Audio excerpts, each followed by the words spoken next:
Let me show you some of the stitch markers I've made. I am going to show you how to do some of these, just a simple stitch marker like this one. But let me just show you some of them. I play World of Warcraft, so I make them in the colors of the game. You could also make them in school colors or somebody's favorite color. It's kind of endless, the kind of combinations you can make. So let's get into it. I'll show you how I make these simple stitch markers. I buy beads whenever I find them on sale, and I just kind of collect them through the year. And I have these little cubby hole containers where I can store my beads. So the first thing you're going to need is what's called a head pin. And I get them at the local craft stores or on Amazon, and I get them about 2 inches long, and they have some fancy pin heads on them or just plain. I kind of like these little balls on the end. So you take one of the head pins and start threading on whatever beads you like. I like these orangey, purpley, pink ones. And then I have these little things called spacers that come in all different shapes and sizes, just to give it a little something to see. Nothing fancy. I don't want them real heavy and I don't want them real long. So I make an assembly line and I will get about 5 of my little stitch markers threaded up and ready to do the next step. You'll notice I'm filming this from a live stream, so you may see things fly across your screen from when I was taping this originally. So I get my little assembly line going.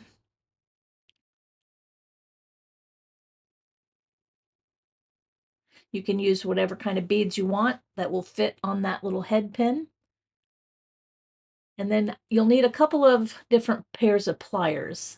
You'll need a regular pair of needle nose pliers. Some of them will have a wire cutter on them, or you can just get a wire cutter. And you're really going to need the pliers with this rounded cone shaped for the end, for the tips. So that's the one I'll use a lot. So you'll need at least two pairs of pliers that have a wire cutter. So the first thing I do is I'm going to bend the wire just a little bit above where that spacer was, just a little bit above. And I bend it to a 90 degree, even maybe even a little more than 90 degrees, but I want those beads to stay on for the next step. So I'll go through and bend all my wires before heading into the next step. Now, I'm not a jewelry maker, I'm a knitter. So if you do it a different way, you're probably doing it the right way. This is just how I do it. So the next step is to cut the wire, and I leave about that much space. I put my hand over it as I cut it because the little wire wants to fling all across my room. And then you take these special pliers that have the rounded tips and you get them into the pliers so that you cannot see the wire.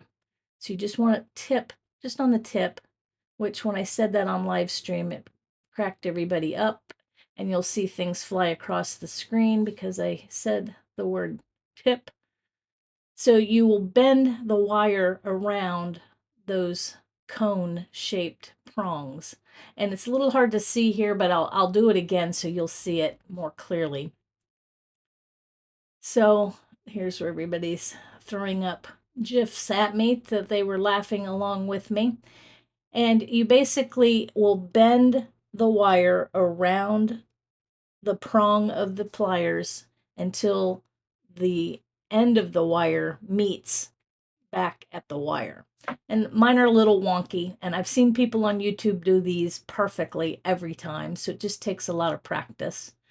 But this is the first one that I'm showing you, but I'm going to do it again, and it turns out just a little bit better. But you don't want there to be a gap where the wire bends around and meets the other wire. You don't want there to be a gap. So here's my second attempt, and you get everything lined up so that you cannot see the wire there on the end. You don't want to see it. And you'll use the pliers, bend them backwards as far as your wrist can go. Then you take the plier out and re-grip so that you can continue bending that loop until the end meets the wire.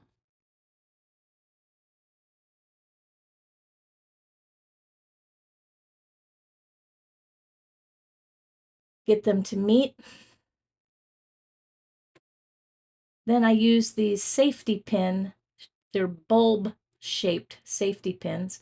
And I use these because then you can use these stitch markers for crochet or for knitting. You can clip them right into your crochet, or you can spin the little bulb around and then slip this over a knitting needle.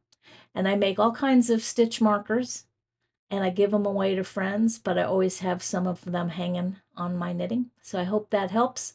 Have fun making some stitch markers of your own.